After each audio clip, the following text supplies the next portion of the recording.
He was almost there, as you know, at this time of the year, but he was, as you see, he did more today.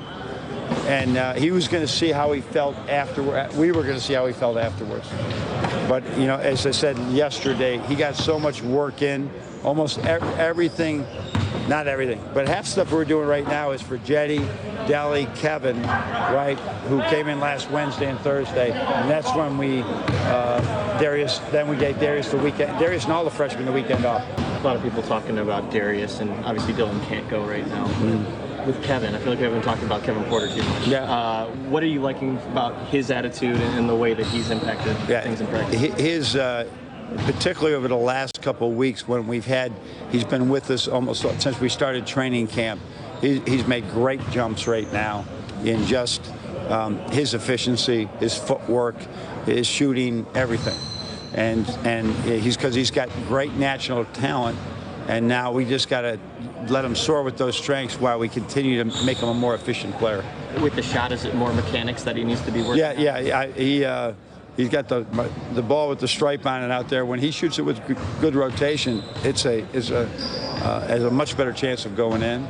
But also his instincts to get 2 feet in the paint are good.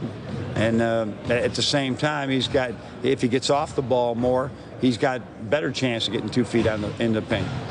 How does the attention to the discipline and the efficiency help guys like Kevin and Darius kind of start to make that transition into the NBA? Well, they have to learn, first of all, it's important. Many of the young players have probably been able to get by with talent and still win the game without a lot of discipline. If they're so good, sometimes their team wins by 30, 20, all these things, and they don't really know what wins and loses games. And now as they get into college and now from here, they start to really realize, hey, that was really boring when coach taught it to me, but it's really important now. And so it takes time. Everybody will have a different learning curve, but it takes time for some more than others to sort of say, put some significance, put some just more importance to some simple things that, you know, are really easy to do, but in the middle of action, they're hard to do when you're thinking about something else. D-Man, I like that hire, but do you think halfway through the season he's going to say, you know, it was a lot easier in Michigan? The game itself. You know what? The cynic in me would say yes, but the more I listen to Beilein, though, especially Cavs Media Day, he's a realist. This guy's a realist. He's not trying to peddle snake oil. He actually told us, hey, don't measure us on wins. That's refreshing. Yeah. He understands the game. Understands the game, as in his opponents. He sees what his opponents have to offer. And he probably doesn't see a whole lot of victories on the landscape. And he realizes he's got a young team that is in the early stages of a rebuild. Of course, Dan Gilbert wouldn't want to hear that, but it's still relatively early in the rebuild when you're only the second year post-LeBron 2.0. So the good news is Beilein appears to have an understanding of the challenge that he faces, and what he's going to be looking for is the micro victories as opposed to the wins in the standings. Why do you suppose he took the job?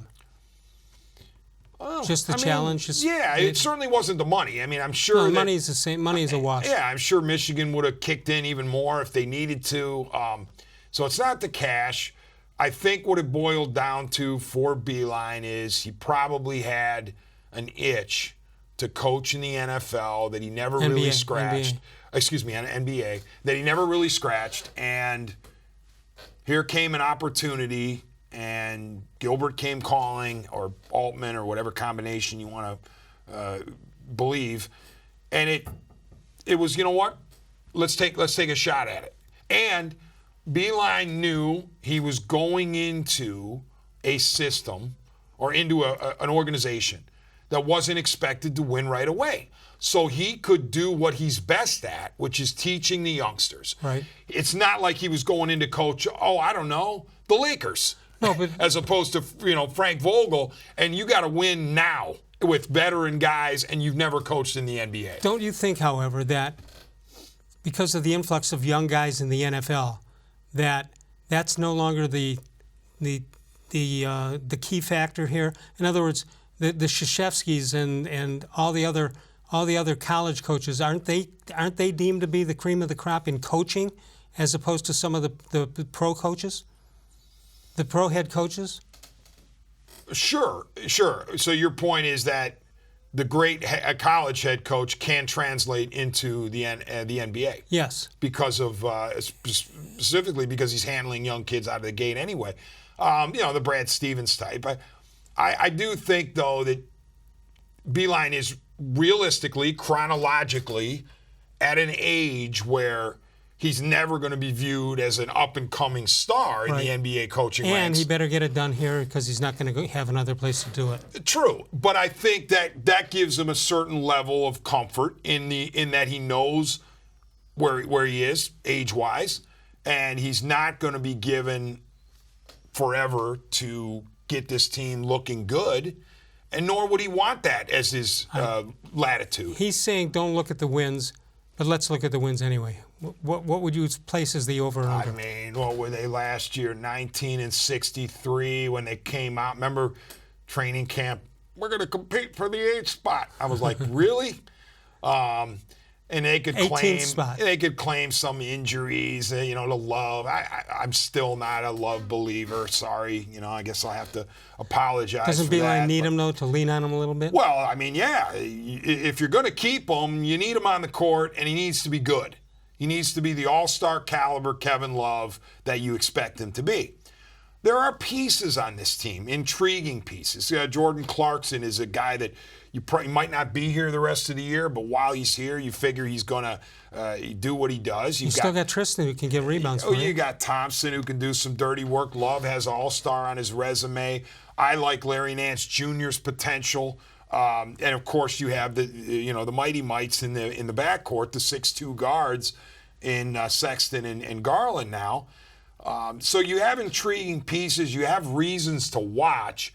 But as far as the victories, I mean, I'm looking at the East, and I'm not seeing many easy victories. Maybe against Charlotte. Charlotte's a terrible team now that Kemba's gone. Who else is trash in the East? I really don't see that many teams that are much worse than Cleveland. Cleveland was 19-63 last year. I don't see why it's any better this year. By the way,